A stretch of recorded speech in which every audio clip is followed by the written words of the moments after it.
Moni bitumbo Koffi Olomide azobunda oyo eza ba bitumba mo ba Malcolm X ba kufela eza ba bitumba mo mutu azobunda pona Congolais nyonso to azala libre ya koloba libre ya kosala eloko alingi na mboka mo babengi République démocratique du Congo. Banda Congo ezala Congo makambo ebele koela Koffi Olomide on dirait Congolais moko nanu ekoelela ete makambo ebele koelela Koffi Olomide on dirait Congolais moko nanu ekomela ete donc basalaki kaka bamakambo moko boye balakisaki vraiment on dirait tolingi yo te na Congo.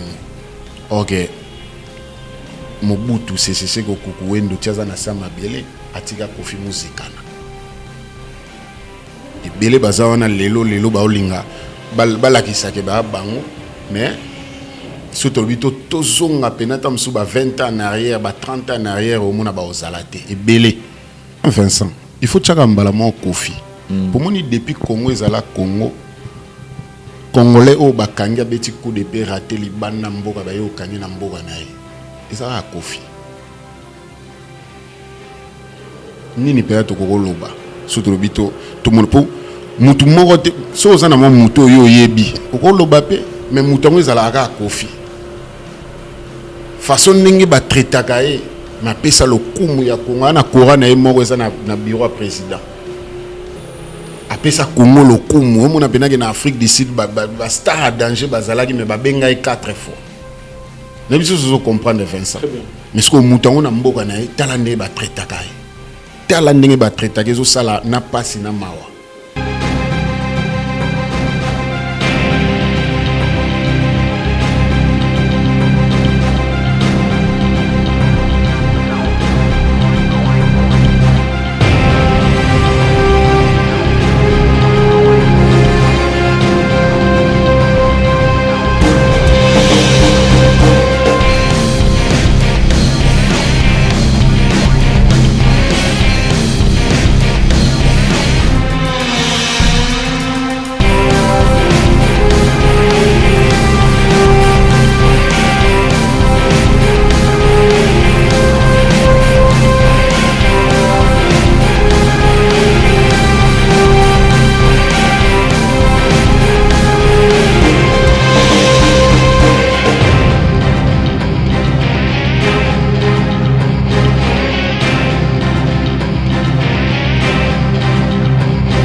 N'hésitez pas non plus à liker la vidéo et d'activer la cloche de notification.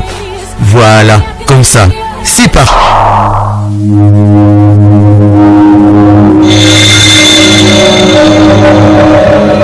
La voix du peuple, oh, la voix du peuple, oh, si tu es bien, oh.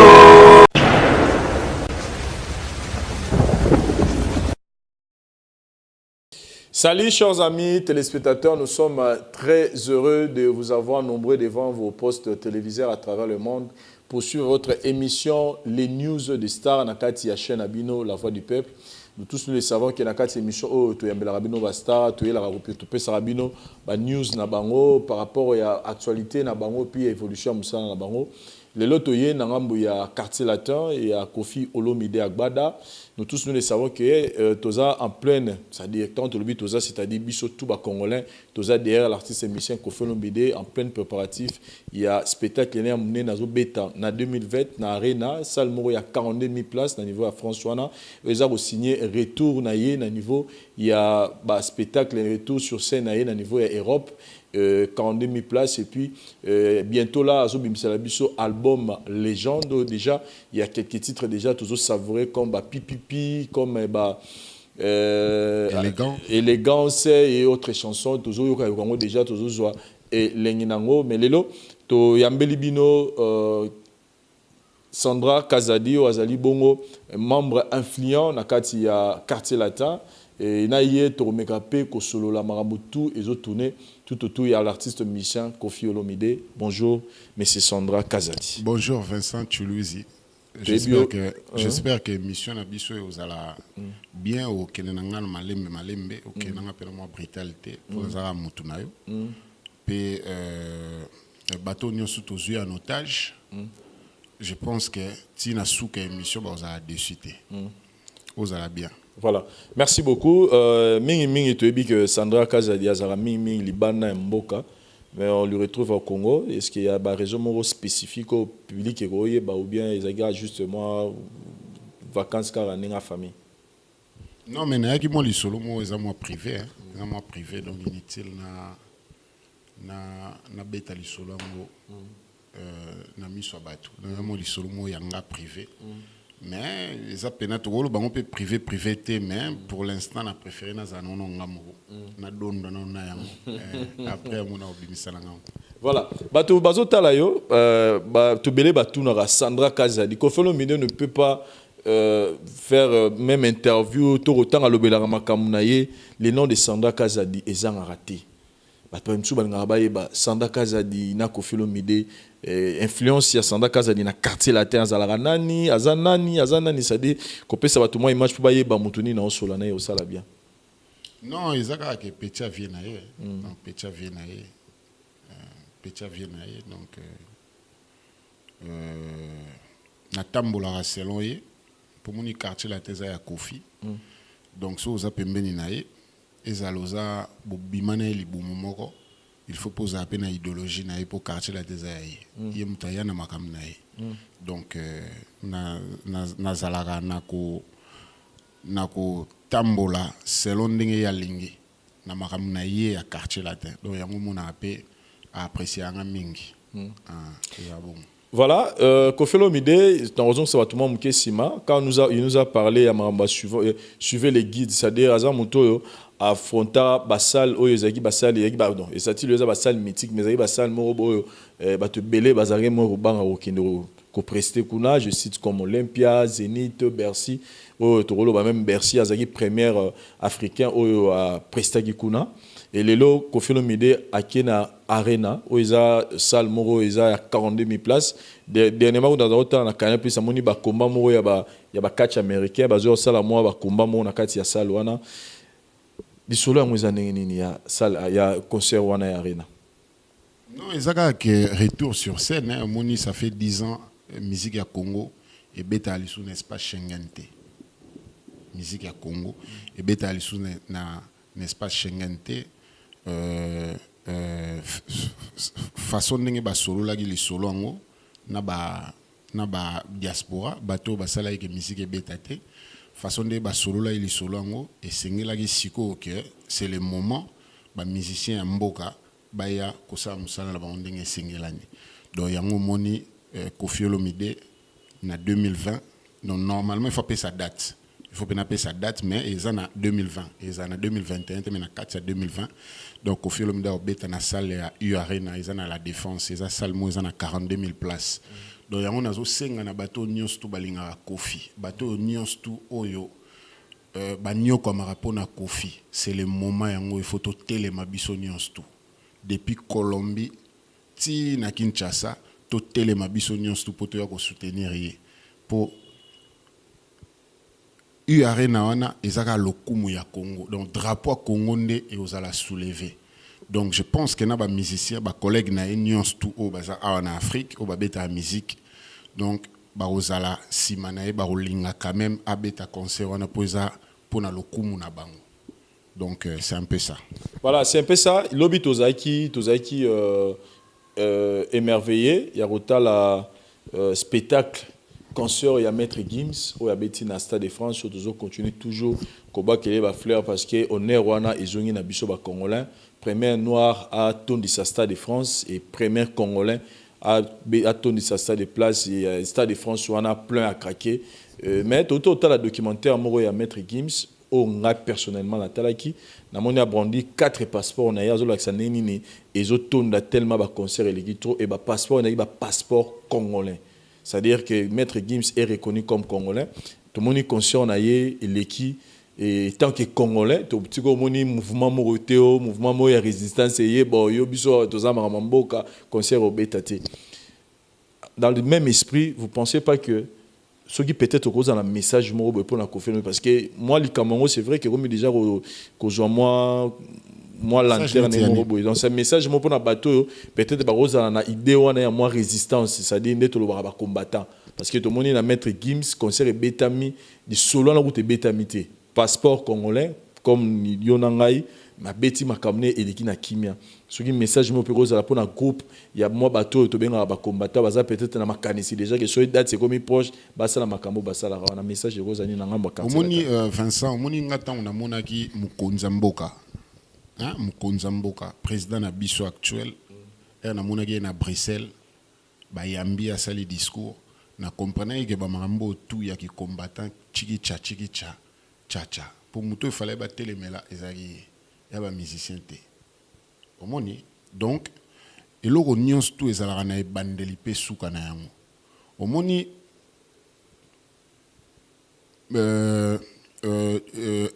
diaspora ndenge bapesaki ba musicien punition bapesa bango pendant 10 ans et que bango moko balobi siko c'est bon bobeta nga pona nga ba na force moko oyo je ne pense pas que lelo ba musicien ataso bazongeli mikili ya poto ba rosala lesu ba bêtise o banda rosala avant ba interdire bango ba beta na espace Schengen. Donc nga pona ngai il est temps oyo il faut ba tourner page ba luka bango na bandeko na bango ba musicien ba sala makambu oyo oyo ego sepelisa mboka oyo sepelisa Congo. Donc bazali sous na raison vraiment te ya ko interdire ba musicien ba beta na poto raison za les sousté pour raison oyo ezalaki ngana otoyebi na bato pe ba otala biso ba yebi lo mo boyo ezalaki banda ko sala ke moye ba beta ate mais lelo na ki lelo donc ezali suko pasi pena po bango ba interdire musique e beta na mikili ya poto et comme pena mo pasi pour moni lelo ata bato balingaki que Martin Fayulu yenda lega na président. Dis-toi dans ta tête, ezaka na batumo pe boye pe balingaki ka babima balobaka yete. Vaut mieux Félix. Vous comprenez? Donc ngapo na ngai mutu nyonso ozala président Congo ezaka na batumo boye o ba rolinga te ke yaza la président. Maintenant, ça n'a rien à voir na ba musicien. Ba musicien bango ba comprendre que ba osali sous propagande te pona ba autorité mboka. Pour bango balinga kite bato libanda bato diaspora balingi te ke ba musicien ba sa ba propagande pour na bango donc ba musicien ba yoki ça fait un moment balingi lisusu te ke ba yembela ba autorité balingi ba sala musala na bango ndenge sengeli donc punition ngo vraiment surtout le contexte na 2020 oyo le grand mopa wa ya na URE na la défense donc je pense que moment yango oyo il faut bango pe baya ba sepela ensemble pour ba bundi pema bitumba 10 ans ba longi lelo tozana Félix Tshisekedi comme président de la République. Voilà, merci. Très bien dit. Eza journée au Batutu ba ya célébrer 10 ans ya combat lelo Félix Tshisekedi à Longi. Nous tous nous avons vu engouement ezaki devant porte na porte au Batwano ko tapona ko kino assister na masolo président de la République na ngokuna donc ndenge sandaka zeda lo ba ceux qui alobi donc ceux qui ezaki ba phénomène combattant qui tout monde résistance mais public yakana ça montre à combien batu ba za ko se plan. Mais album la biso légende ekobima avant ou après spectacle amené toujours à l'arena. Bon, au moni album légende normalement et comme pena tokolo ba presque na suka. Dezaka na nzembo moko oyo les grands mopa il faut ayemba na fio ayemba kale hein fiango kombo ne kimi mais yende mutu faut ba sala mo eloko mo je pense que ba sala mo ndenga zo kenda mikili ya poto bako sala nzembo ne ya suka etikali après fosco to lugandeni to ko sala poto lancer date ya sortie ya album légende mais album wana eza disque moko boye oyo kofina na pesa ba congolais te légendo eza pe album moko kofina na pesa ngo ba congolais te o azo pesa tour donc eza mutu nyonso tout ako se retrouver pe batusko ba oyeba soki yendeka mutu azalaka ou bien comment batu misusu à travers disco légende tango yebima 40 ans de succès, Koffi Olomide, oya banda ko bercer batu depuis tilelo, azo continuer ko bercer bango na ba belle mélodie nae tozonga kala ba diva, toya koto tozomona ba alidor, c'est-à-dire élégance, c'est-à-dire banzembo ka ya bien Koffi Olomide azo sala. mais tout le monde qui a tongo moko boye to juste sango Koffi Olomide ba ko arrêter de manière arbitraire, c'est-à-dire ba kenen na nemo ba peu quelques minutes to moni ba image ninge tambola na internet toujours mon ninge l'artiste azo senga ba tika téléphone na et tout ça bino étant que ba oyaye parce que ba fan ba réagissaki mais bino étant que oyaye bozarana ye bo vandana ye réaction d'abord ya bino ezaki nini to réaction na ezaki nini tango talaki ba image wana. Bon, Vincent, moni réaction fait zalaka yanga te moni bitumbo Koffi Olomide azo bunda oyo eza ba bitumba mo ba Malcolm X ba kufela eza ba bitumba mo mutazo bunda pona congolais nyonso toazala libre ya koloba libre ya kosala eloko alingi na mboka mo babengi République démocratique du Congo et makamneti commission de censure na mboka neti République démocratique du Congo ekozala te.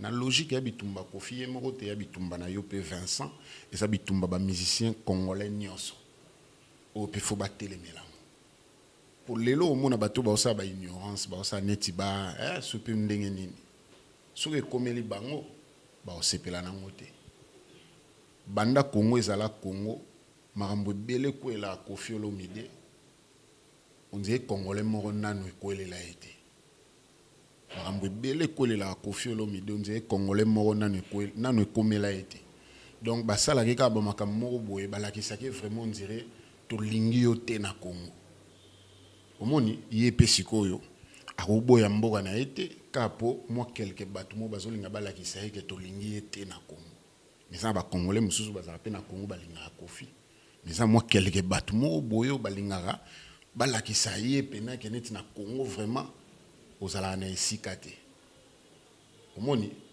ok Mobutu CCC ko kukuwendo tiaza na sama bele atika Koffi muzikana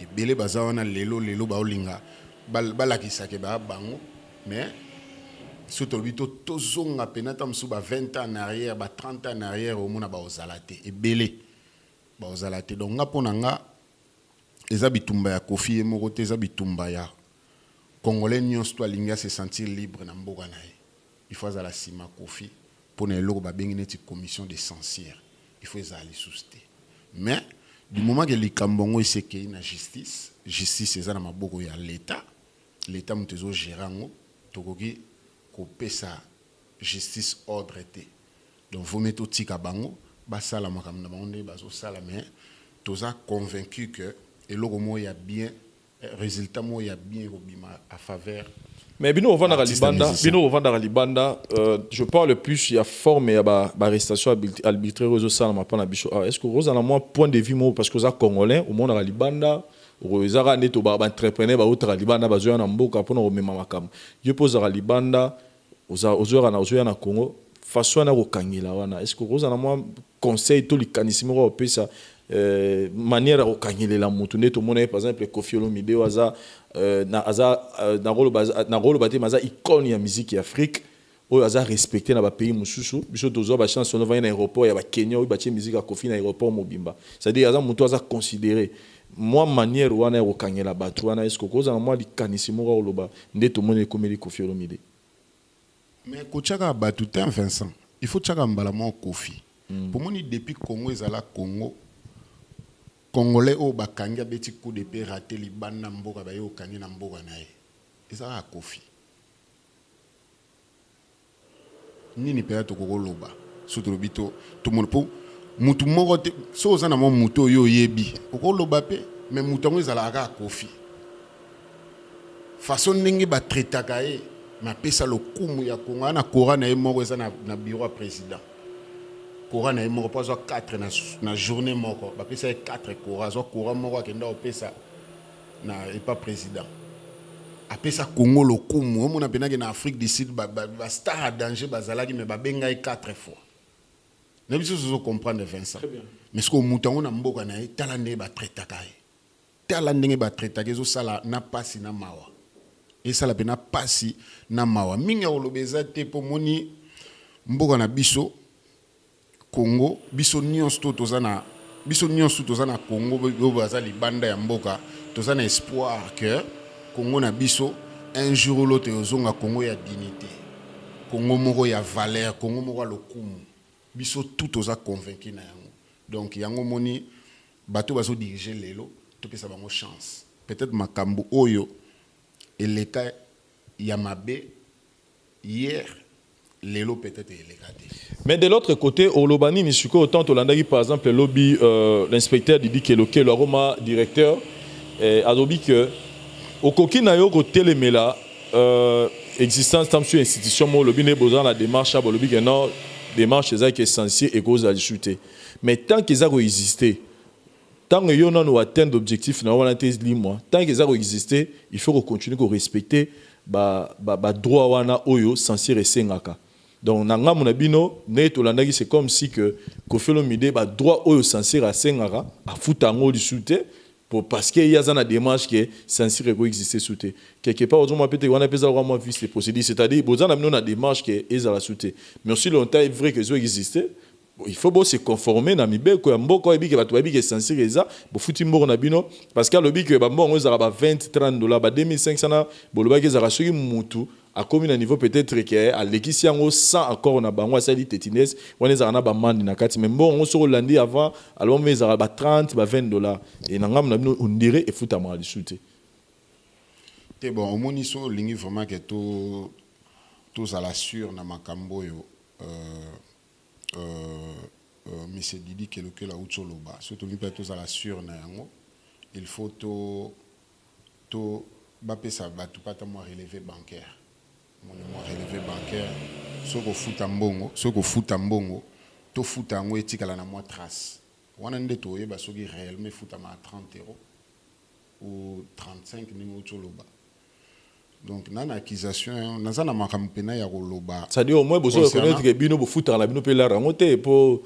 Bon, il y a des années. C'est que Balingi Boye, Balingi avant, Obimisa et Loronayo et Bima, il faut y avoir au monde en avant.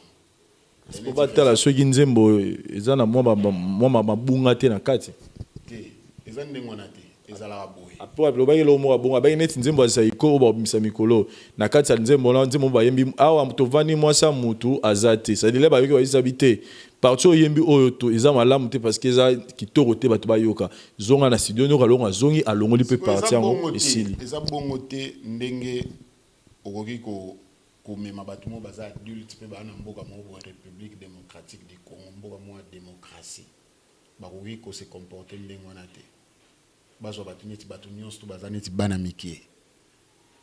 Avant ça, il faut que mon autorité mobo tout na nina sala boza bongote.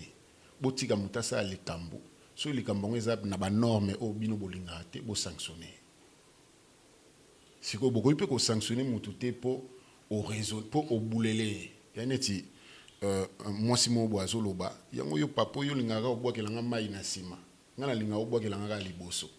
Yo raisonner makamni ni moto a lobby o boule na moto no akolo ba makamni mbamo olingi o censurer po yo o raisonner ndengo na mais oke mwana muki ya 10 ans 11 ans et pas na azo ka penake ba bwaki mai na sima mais ya boy ba bwaka na sima lopango mais ba bwaka liboso lopango mwana muki azo comprendre ne bongo mais yo adulte olingo comprendre ngona façon na yo après linga o censurer moto po o yoki moi liloba moko boye oyo e cliquer eloko moko boye ya bêtise na mutu or que ça bêtise te eza maloba oyo loba mi oyo yokami donc eza mondinga donc nga pona nga moi to kota pena kati wana mingi ezate po eza makambo eza na maboko ba konzi voilà donc totika ba konzi ba gérer makambo na bango voilà toujours na cadre wana ya ninge tout monde qui Kofelo Mila il a été humilié vidéo tamboli ba lobi lonti na ba chaîne étrangère vidéo wana vraiment ça qui zaki tambola qui vraiment partout tolanda qui dernièrement na bobse qui a dit Jarafat tout monde ninge ba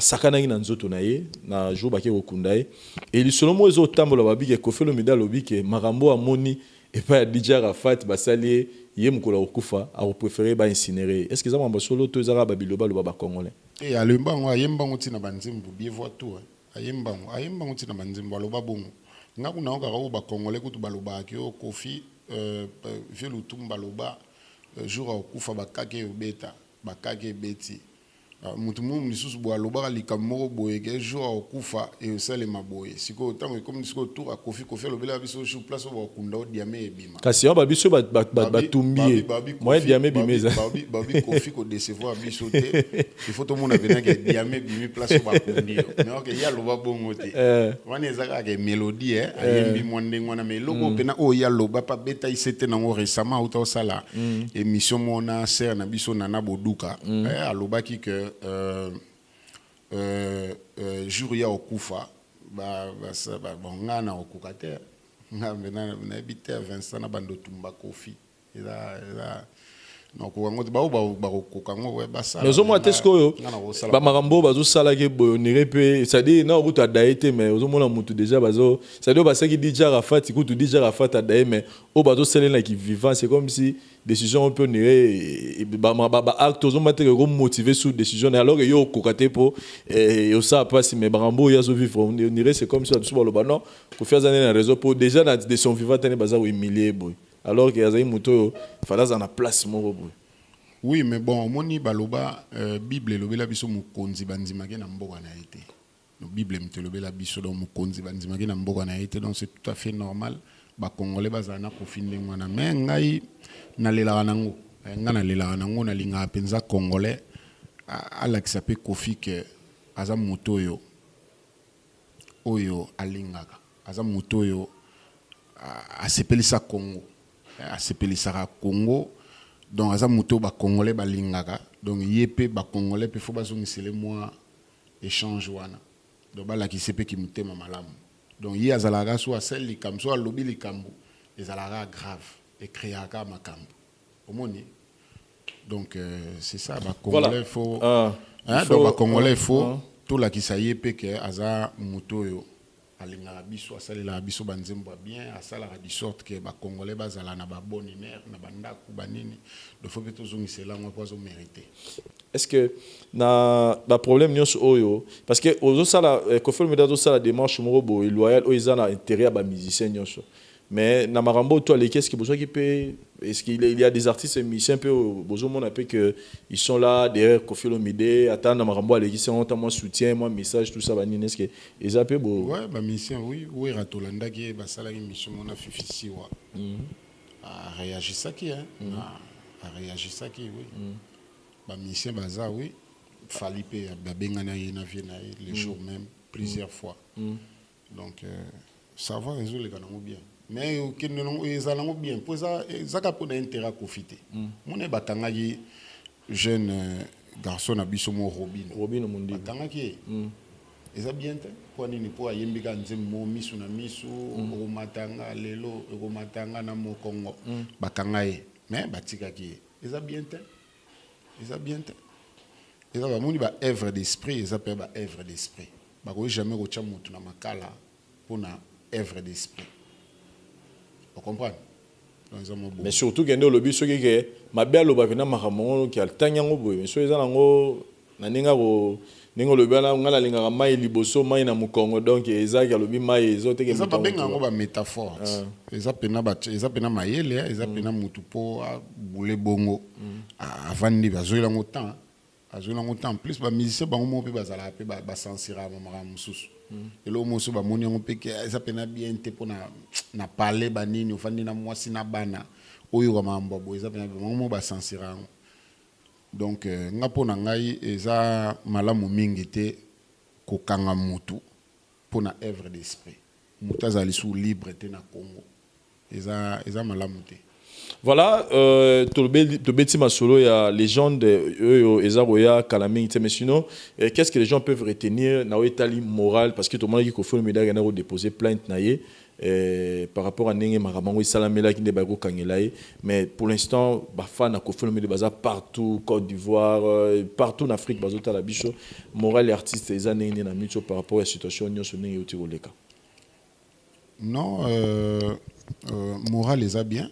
Aza bien moni Kofi Olomide aza fort hein aza pena fort pour aller sa ba mususu na logique eza na ba artiste mususu so bazalaki na même cas que Kofi peut-être batika na bango koyemba omoni ngelo ngesala nga passe za nini eza ba mission bazobeta musique lelo j'ai l'impression dire balinga ba dégager ba vieux wana que ba vieux wana bazalate mais alors que ba Kofi bazobeta musique ba lombo makia di bazalaki ba tabulei bazalaki ba pepe kale bazala empire bakuba bazala ba fait boziana ba papa wemba viva la musique ezala wenge 4x4 tout terrain bon chic bon jar bazali bango nyons tout bazala mais Kofi azobimisaka ba nzembu na kitoko ba nzembu nezo bimara ya kitoko zo sala ba congolais bien mais ba mission bazobeta musique lelo bazalaka na tendance ka on dirait neti balingaka bango neti ba vieux wana ba wera ba nini tout ça la bango bazalate donc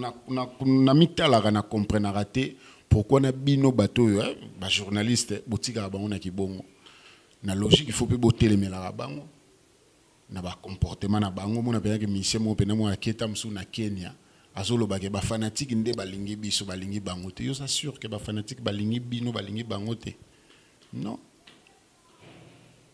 c'est bien te. Voilà, chers amis téléspectateurs, il s'appelle Sanda Kazadi. C'est avec lui de Tozo ko évoluer dans quatre émissions. Mais et le rolobi wana, le rolobani que ceux qui aiment moro batum suba, ceux qui peuvent batum suba romo qui na niveau wana ils apportent un souper aiment moro ko film MDP à Sarah Marambo. C'est comme si peu qu'on ira bosser na ouya azana mission la musique à Congo. C'est-à-dire aiment moro bomona tam souma di Cameroun bimé ça depuis que moi clash mo be na tam souna leki mo be peut-être toi bani musique toi beta to azala pe mo na musala na kati orchestre na c'est-à-dire c'est comme si ba bibino mo pe de fo bo fond le rapport c'est pour tam sou leki mo bo asala pe le roi ignoré Kofi Olomide c'est que yo place nini o yo so yo ka message mo pe neti Kofi azo ignorer mutu mo bo beta na orchestre ni Kofi ye mo ko ko entourage te pour moni mutu na mutu asa ndenge na ya memela makambo mutu na mutu ana ndenge na mempe baloba l'infraction est individuel. Donc, si vous sali ma be na yo, yo ne mutu ba condamné. Mais place ni yo so yo ka Kofi azolo ba ma be sur moto. Sur musicien congolais mo boye, aye pena zolo ba ma be sur ye. Neti yo ya Kofi to yo ka so lo bina tangilo ba exemple na ko tangilo ba exemple. Mais ça peut servir na lo. C'est déjà ils ont embelika na mo kala. Mais na to mon vidéo mo boye na niveau internet wana Kofi Olomide azo ignorer qui grand formateur ya Wera. Na habité que nazong sa conflit wana fali pour pas na quartier la te kala voilà ba do ça dernier album azol ba que wana fali azo préparer trois chemins ko faire ba non formateur na musique a ça non nze momo beleka ba musicien ba imba raché wana vidéo anisation na bina fouiller na obimisa ce qu'on a le ba ko faire taraba tout à que tu dis que formateur na musique à la rater alors tu dis que grand formateur relation na bien grand formateur moi peut-être que mo ba pique wana pe tam super refondre pe tam so moi lobby sankara pas les cas répondre le ba te alors que veut pas fondre il porte Kofi aloba ma bete place wana Kofi aloba ma bete alobi ga boye ke ye pona ye yaza encadrer mbatu nyos ba mission ba yaka na batala na bango ba uta na ona banda kuna bango ay bango ba leader ba encadrer bango po talent wana amemango musika mais mutu na mutu ayaka na koyemba na ye na talent na ye ayaka na ngwa uta na ngwe pa na bango. Allez, bango sko bazana ba encadrer bazo encadrer mais sko ba pique wana on peut me ça la piquer et comme ça peut que bango ba comprendre on a ndenge na bango ka mon pas démarrer Kofi moi pe lobi a démarrer moi pe lobi sankaraye mais batu ba au mona ki o ka ko ne pe lo bango te azaki ne pe obligé peut-être lo ba bongo te tant lobi bongo et que pas we romoni que lobi l'air peut sa retour romoni que batu ba ye mo pe azo azala obligé te ponani azo obligé ya loba makambo o yaza nango besoin ya loba. Ils ont un mabete mais bango yonde mtozo mona ngo ezo tirer wera ezake omoni yonde mtozo mona ngo ke e tirer wera mais là ba makambo eza po batu ba otala ba landa ti ba comprendre bon omoni ngapo nanga o ya lobaki alobaki o ngana lobi o yo ngana lobi après soki Weranson alobaki aza grand formateur oui eza mabete mais Kofi pa lobi apesi point de vue nae. C'est mon point de vue. C'est parce qu'après, on a direction où il y a lobby qui est un peu nangai, muto pena forme. Ce qu'on forme, rapena batu soit banan casino, ba ucho bota mana ba hôpital, soit ba on formé, ba on ba yemba oleka, ba mission ba zale pana. Et ça lobby ma bête, un lobby comme un mot c'est normal. Mais batunde ce qu'on va ba zongo na nenga ma be. Vincent na bête le solo moro et puis ba période moro boye. Na poto, Kofi bandai ko solo la na mutu moro boye ba so la conversation privée. yena mutongo après yeko tsala ke yena mutongo ndenge bazosola ye na Kofi mutongo azwi baaudio oyo basolaki na Kofi abimisango baaudio mosusu ebima wana ke Kofi aloba ke bolala na HLM bato babimisango neti mafinga kalala na HLM mais or ke omoni bamboka neti France wana nde toza so ovandaka na ndako neti ya privé biso nyonso tosue na biso ezalaka ke habite benga yo bapeso ndako mona HLM to sepelaka penza mona pena bato baomela ba champagne so bapese ndako na HLM misala nga Jerry Kiaro a contredire ngate place aza po ye pa vanda na ndako mo eza privé na la plaine Saint-Denis ndako neza privé mais soué na yepe alinga ba habitant ba benga ye bato HLM ba benga ye po balobele ke po balobela ye ke bapesi ndako na HLM a sepela so bapesi ndako omoni tomona PV na biso moko boye archevêque Lobobo na pesi mbote bisika ali abanda olekisa ba video ba film bazo scroquer bango juste pour bapesi bapesa bambongo pour bapesa bazola bango banda kwa HLM ba jomo ba scroquer bango ba fi yango basala ba video elekana na ba réseaux sociaux donc mututu azala na esengo azwanda kwa HLM mais erebimi na munoko Kofi comme on dirait ingère et comme on dirait Kofi afingi mais oka fingi te alors makambo eza réel eza normal eza normal oh biso tout bato poto nyons tout mutu tout azana besoin so vanda na privé ozaka na besoin ozanda kwa HLM ata so HLM ba pesi onda kwa HLM eza passe pour que ezongisa ndako wana HLM o préférer ko na chaba locataire omoni pour mutu tout soué na ye alaka HLM ba pesi ndako ya HLM abandovana mais du moment que bimina munoko Kofi et communauté moi affaire d'état voilà. Or bongoté donc moni ba congolais faut ba ke Kofi alinga bango donc rosa la te que ba banda ofinga bango bando sa so nente donc ba conversation les ba conversation privée tout monde a bimisa ngo libanda yango sala bo ata yope yana ba voice muso za wana ya Vincent Tigela ya Frank Atigela on a ba note vocale mo ya Frank Stemai Atigela mais ka obimisa ngo omona yo monde maramni ne sa libanda. Voilà, na pesi moto na Jerry Kiaro na bosanité Guy Malela le prince de la ville Pembele Zimutu Beko place aux Pembele Zimutu Begon voilà Begon Chichi Chibola Mbote Belé Hector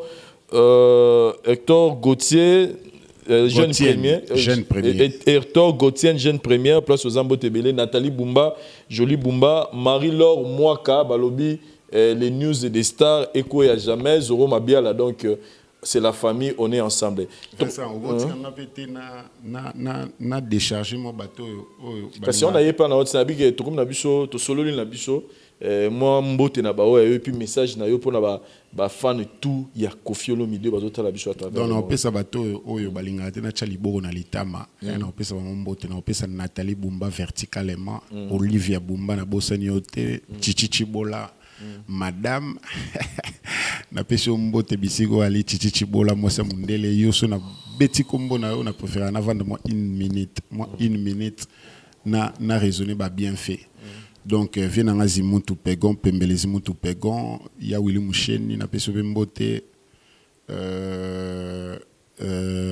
Marie-Laure Mwaka na pesi Marie-Laure Mwaka mbote na pesi sœur na ya Rifina Goipa na pesi mbote na pesi vient na Tuturoba venanga Tuturoba na pesi mbote ya trop donc minga olobezate na osenga na ba congolais na ba africain nyons tout obalinga Kofi Olomide 2020 événement zoya to telema bisika tozali batu tout bisika bazali ba telema toya to lakisa ba européen que Afrique bolingweza to sala pena fête na U Arena na la défense donc ils ala souka na événement mo pena etika la pena historique na muto ba africain nyonso question mo souka na ngai na tuna évolution ya dossier on lobi que dossier za na justice est-ce que ça parce que ba landelango na ba fan bazonga ba yeba et ndenge ko fa poser qui plainte a déposer plainte taillé est-ce qu'il y a une évolution suite mo réserve au pays ces atos jusque là de ces années en justice azo landelana no ba makamna ndenge na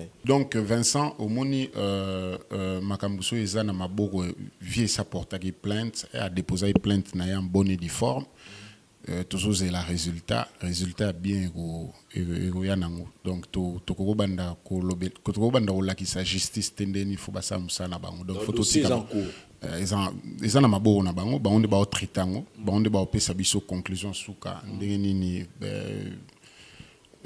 nini faut procéder. Mais jusque là les 6 chansons ou les 7 est censé à lobela qui ezana noté que zongi na censé à libérer donc ezana nukaka na niveau ya censure ça dit non nous a libéré les 7 chansons ba pipipi mais zobeta nango neti nga hier ya dimanche na tambola mo mukia zobeta nango na ba boîte banini moni okolbo ya no logo no musique ya mutebeta na ba chaîne à télé banini bon na Congo po bi ke bat pena batala na bango pena mo télé pena te batu mingi bakoma na bango mona na portable ne azo mo internet azo tchatcher na WhatsApp na Vincent Chulu ici batu mingi bakoma na bango bongo donc ya pena mo rare mutu mo vendre de la télé banini mais sur internet na YouTube musique ezo continue obeta na ba boîte pena tambola ki hier dimanche pour les autres lundi donc na tambola ki na mona que musique ezo beta. Est-ce que ça à part arena les activités mo bozo préparer peut-être moi sortir mais il y a ninga Congo to libanda et lo mo événement moza bon azana na conférence de presse ya moneno face à la na mikili ya poto pour annoncer date na ya ngo pesa événement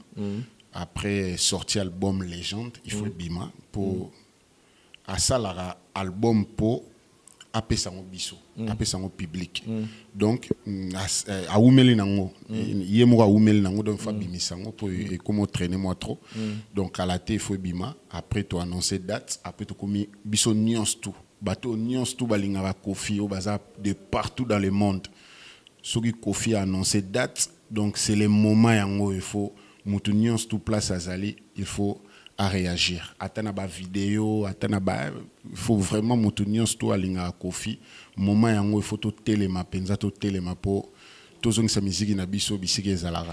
Après 40 ans de succès, c'est-à-dire 40 ans de succès toujours actif présent à niveau de la scène musicale na biso, tant on a 13e apôtre nous savons que c'est le rôle la dernier album mais après bon avec la réalité Marambo tout le monde qui Marambo continue quand même question moi on a toute la curiosité pour Yozarana Kofi Olomide est-ce qu'il y a peut-être rappelé du solo moi peut-être qu'à un moment donné comment à imaginer la fin il y a carrière musicale là c'est-à-dire est-ce qu'il y a pensé à un moment dans son âge moi et un moment bon à Tigara on a peut-être label car Kofi Central Bokoye Mbatiki naie maman est-ce qu'il y a peut-être rappelé mon solo bon. Mais Vincent, Balobara l'homme propose, Dieu dispose. Donc, na marambu biso nyonsunde toza botoye ba ka balé passé, na les présents. Futur na biso toye ba ngote. Mutabombe la biso futur ya la ranzambe. Les appela moi passi pour à préparer que nengo lobi wana, ya pena passi pour raisonner ndengwana. Mais ce qui est vrai, aza mutamaele la suka kaka na makambo ya bien kaka. Voilà, merci beaucoup chers amis téléspectateurs. On appelle Simbo Tepena Gloire Mundomba, Garçon Paris, Gloire Mundomba, Garçon Paris de la part de Daryl Diwantesa, place aux armes Motebele. Toromina Souka ya interview na biso, Liloba Souka et puis aussi ça na biso alors. Bon Liloba Souka, ils ont beau consommer Papa Ngwasuma, beau consommer pipipi, beau consommer élégance, beau consommer esclave. Beau consommer babiloko oyo ezana ba titre ba uto bimisa oyo ezana album légende donc ba to ba consommer on va continuer ko bakisa ba vue na YouTube donc par là na repesa mwana nanga ba gros bisous des gros bisous à ma fille Sanori hein ba ma passa nanga Dolce na Gabbana Christopher na pesi ba on pena ba gros bisous bisika ba ali donc sono bina bakisa na olobaka ke toze la date il y a eu arena tout élément na tous à la liboke pour tout bunda bitumbo ensemble. Voilà, merci beaucoup na équipe Mumba la voix du peuple là je vois Daryl Diwantesa Killer Kilesi tous on est ensemble et puis pour informer qu'à bande de retour à d'autres la biso que Masolo est à Dubaï tous toujours présent pour nous aider bateau ba obtenir ba visa pour na bateau bazana Congo awa et puis pour na bande go boza libanda aux pour ça la conteneur et la même il y a ba coupage il y a le retour aux pour ça Bosomba et puis il y a na Kinshasa les amis tout cas ou autre chose bon contacter biso na numéro to tien assez bon vous allez satisfait na ba service na biso avec Winner Star Cargo 16 ans d'expérience déjà ça montre à combien to yebi pena mondouana. Merci beaucoup na Sanda Kazadi pour na temps PC biso. Merci na yope Vincent, merci vraiment na temps au tozui ensemble voilà. Miminga na douceur vraiment yango eloko bato to batalaka internet basepelaka nao Voilà. poza na mwa douceur moko nayebi te soki Voilà. mwa liboso Na moi liboso. yango Voilà, merci beaucoup. Tout le monde a dit prochainement la bachon à biso. Bye. Vincent, tu lui as dit sur la Samoni. Samoni, c'est très, très, très important pour la tout aux niveau de l'Ibanda et Congo. Pour la Congo, aux Congo, aux province. C'est-à-dire que Samoni est concerné Bino.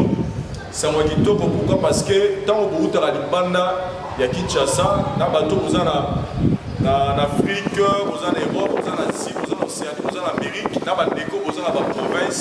Tant que vous avez Kinshasa, objectif à l'Ebosso, pour la pour atteindre bien, il faut que vous ayez si comme l'âme au Yababino.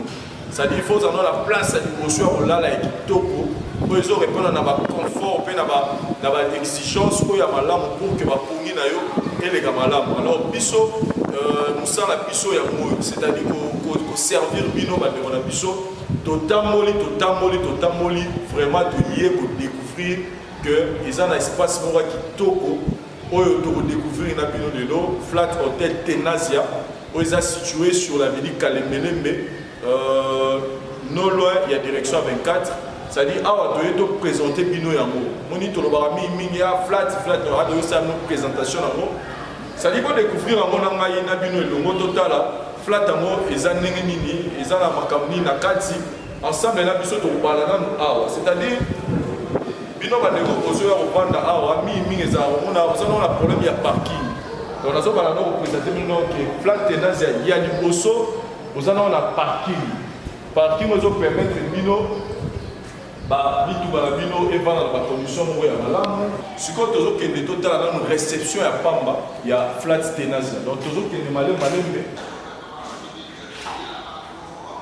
Voilà. Tu as évolué donc awa réception la biso ya hôtel flat hotel tenazia. Voilà, nous sommes installés donc avec toutes de bonnes conditions, c'est-à-dire sécurité, ça, tout les gens ok. Et donc, permettre de nous donner la meilleure condition. Voilà, donc, et donc, moi, on a précisé le sous-sous. C'est très, très, très important. Parce que, bien sûr, dans une chance, il y a beaucoup de Bozalaka. C'est-à-dire, dans la côte, c'est comme si dans la Dubaï. C'est-à-dire, climat, c'est-à-dire, confort, il y a flat hotel, tenazia. Donc, c'est comme si je suis à l'étranger. Donc, c'est comme si dans la communauté. Donc, je vous rassure que Tenazia, vraiment, c'est le meilleur. Tout le dans le restaurant. Voilà le restaurant, il y a Tenazia. Quelle heure qu'il est? Vincent Chilouise. Quelle heure? Oui, papa. Je te retrouve ici? Oui. Par rapport au Kajoni. Là où nous sommes, Tenazia, il a vraiment, il va y avoir, puis tu retrouveras le bonheur. Bandeko bazana musika o badutaka moke na cuisine na biso et puis badutaka na buffet. En tout cas, je parie qu'il faut faire confiance ici parce que ici vous allez retrouver Babylone le roi Mando, vous retrouvez le roi Koba, c'est tout ce qui est la République démocratique du Congo, richesse nango et ça awa. Donc nous vous rappelons que Tenazia ils allaient appartement équipé, ils ont la salle de fête, restaurant VIP où nous sommes à l'intérieur. Ils sont situés sur l'avenue Kalemelembe numéro 256, non loin il y a avenue 24 novembre. Et aussi il faut préciser que night club, service traiteur et puis location, il y a un véhicule. Vincent Chilouise. Là on vient de vous montrer le restaurant, maintenant tout est dans la chambre. Vous allez voir, dans le confort, c'est-à-dire il n'y a pas pareil. Donc, tout est de tout le monde.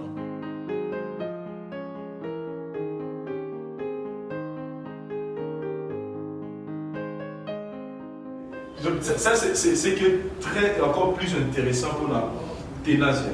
C'est-à-dire ici, frères et sœurs, vous avez la bicho, ils ont un il faut remettre au lit, il faut rendre visite.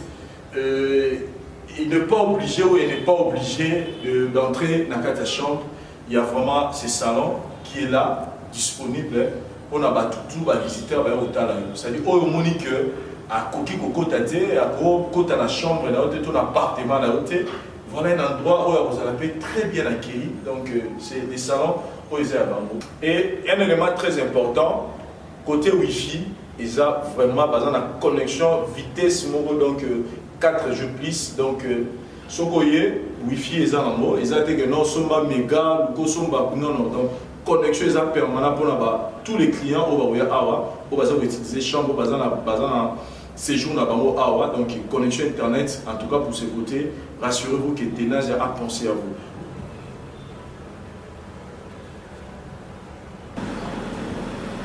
Voilà, donc pour le bas, Vincent Chiluiz Ano, le Baneka va peut-être pas le bas, mais là vous voyez que j'avais vraiment raison et je continuerai à avoir raison quand il s'agit de parler de Tenazia, Flat Hotel de Tenazia. Awa, nous avons la chambre à louer. C'est-à-dire, nous mettons besoin de monde. Ce n'est pas des lits où ils ont que là, nous avons ça la passe. Non. C'est-à-dire, vous allez dormir dans de bonnes conditions. C'est-à-dire, c'est comme si. Ah non. J'en prie, en fait. Non, c'est pas notre lit, c'est le lit du client. C'est le lit du client qui nous regarde. Non, on monte son lit, on n'a pas le droit de. Excusez-nous, hein, parce que voilà. Et puis, nous avons un élément très important, ce garde-robe. Ça, c'est pour vous. Donc, et le centre. Il y a aussi déjà des centres à l'intérieur qui vous permettent de bien conserver vos habits. Mais ne vous inquiétez pas, même si c'est chiffonné, le courant est permanent.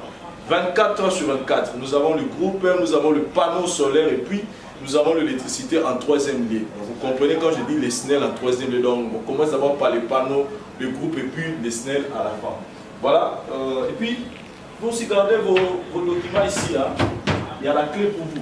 Donc, il y a la clé. Tout est bon. Et là au coin? Les chaussures. Quand je vous avais dit que même si vous chiffonné, ne vous inquiétez pas parce que c'est déjà prévu pour vous. Donc, il ne faut même pas démarrer à Binokuna. Et puis, voilà, il y a vraiment de l'espace pour garder vos trucs. Il y a quoi encore? Là, ici. La partie importante en tout cas. Et puis, tout ce qui va suivre. Et puis, ce qui est un peu différent là-bas, flat tout le monde c'est que dans la chambre, vous ne verrez jamais ça. Mais ça, donc vous avez d'abord le restaurant en bas qui vous permet de. Il y a au lit, il y a au main, et à mon père, ça rappelle le matin, tu te réveilles, bon, tu n'as pas envie de sortir, mais tu as envie de grignoter quelque chose qui leur. La cuisine là, j'ai pas dit que dans cette cuisine, il y a encore beaucoup bien de bonnes choses. Un micro-ondes, et en dehors de ce micro-ondes, pensez aussi à un réfrigérateur, là où vous auriez à mettre vos histoires à l'intérieur, de façon que les alacas malilés et les batteurs, et là, regardez, il y a des verres, il y a des tasses, il y a tout, en tout cas pour vous qui nous regardez à ces instants, et puis pensez aussi à un passadeur. Passadeur veut dire, on va repasser, et pas les wapi, aux oies. Ici, là, on va repasser. Parce que ici, vous aurez la précision. Hein. Et ça, quoi, à tête, tout ça, moi, caïque, tout ça, les putas, la mesa, non. Mais ici, ça passe encore une fois pour tout. Ça, c'est. Et puis, il y a des bijoux dans la commune à Lingouala. Que vous, le bateau à Lingouala, vous devez vraiment bien protéger. Hein. Ça, c'est pour prendre le thé le matin. Donc, c'est déjà. C'est pas. Ils ont à mon côté, c'est belé. Mais quand on prend le thé, il faut signifier Vincent Chiluiz. Il faut tout simplement signifier quand on prend le thé. Il y a aussi ce qu'on appelle cafetière. Ça va servir à mettre un bon café, une bonne dose d'eau, et après, une tasse de café. Et puis, c'est que papa chez la père, porcelaine. Bon, on peut fermer ici, hein. On peut fermer. Et puis, il y a des poêles. Il y a des poêles. Donc, On fait, Vincent, ça c'est pour ceux qui adorent. Hein. Les yeux, quiz et autres. Et aussi. Je sais quoi. Ah, ok. Non, mais il y a tout à l'intérieur, il y a des ustensiles. Ah, ok. Bah, de quoi on va rater. Ok. Bah, peut-être. Voilà, je comprends. Il faut demander. Hein. Allez, Marvin. Ah bon? Merci. Il y en a, c'est deux. Ils ont mis balai. Donc voilà. Donc déjà avec ça, le matin, ça passe. On peut fermer. Non, il y a aussi le plateau. Voilà. Voilà, donc. National. C'est pour rappeler. Voilà. On peut fermer. Ah, oh maman, pas comprendre. Voilà. Alors, maintenant, il y a un endroit aussi très important. La partie la plus sensible et la plus importante. Et l'essence. Voilà. Voilà. Voilà. Bon, on ne peut pas entrer. On ne peut pas entrer, mais il y a le charcot. Et puis, voilà.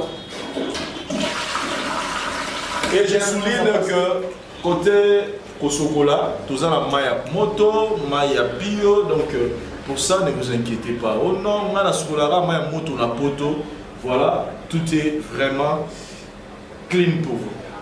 Alors, Vincent, je parie que la partie la plus clean est cette douche dont nous parlons, mais aussi un lieu de repos où il y a l'aération naturelle qui passe.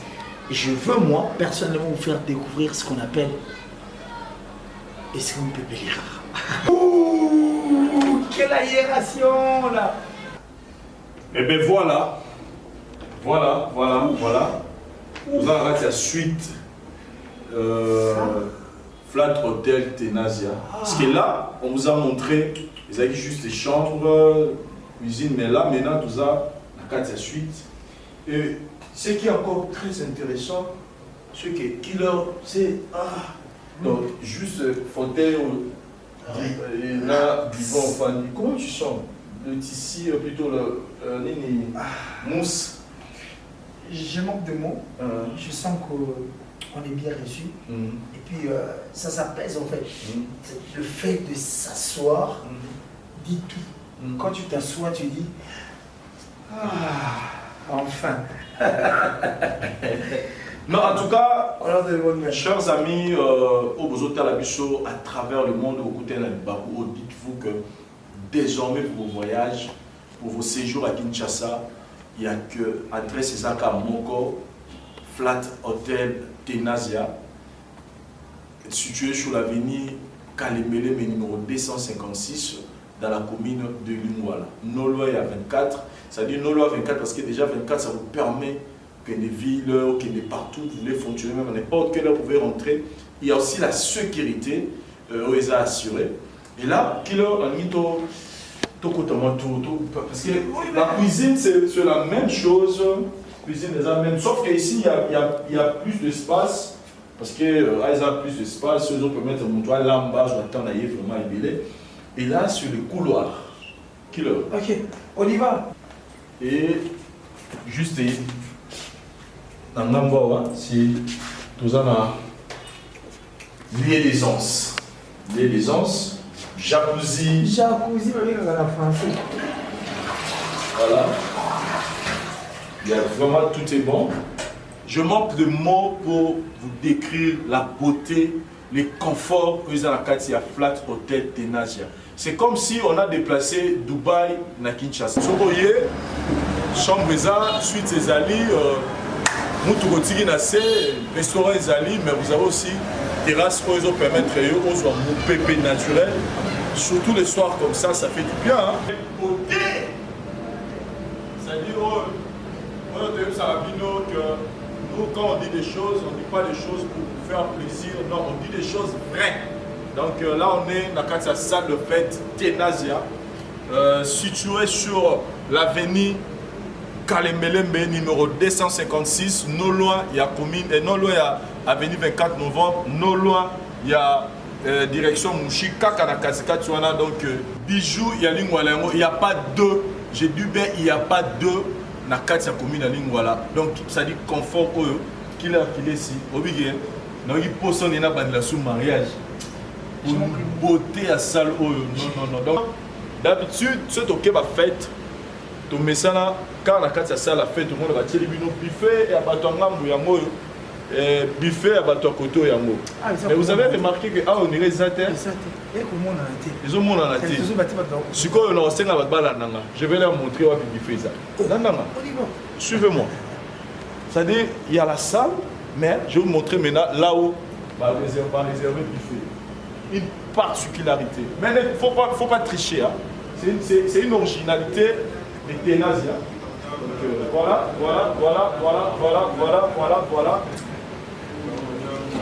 C'est tout le monde a un film.